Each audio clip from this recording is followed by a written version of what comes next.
vawiin October ni somni pakwa total Bandh an hoi hot chu benin chung ko tan chuanin tangkai le pe khop mai pathian zara hei hadam nan le hachal nan te kan fa te kon sikul chona alo ni a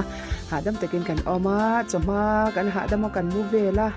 chuan chhun lona kan pa in na thoklok te anga tia hei bathroom tuk ver hi kan om tira tengin ti khian a ventilation fan ti khianin a ko rimota chu siam lawin tun thengin kan la oma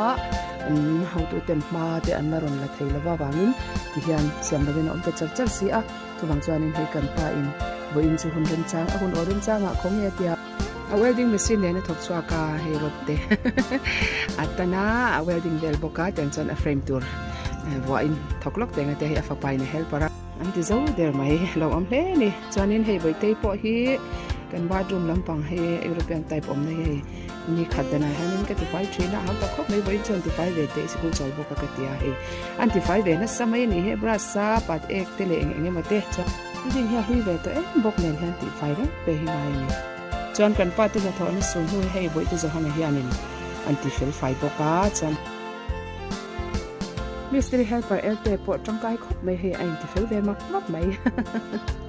frame om ta thla pe lom ome chan he papa johan an so no po in chung lam pang bal te po an chui zela antify zel boke chan ke in e to lam kalau siama paratha kan kang po pop pe he ti ton te me a tui po kan ti he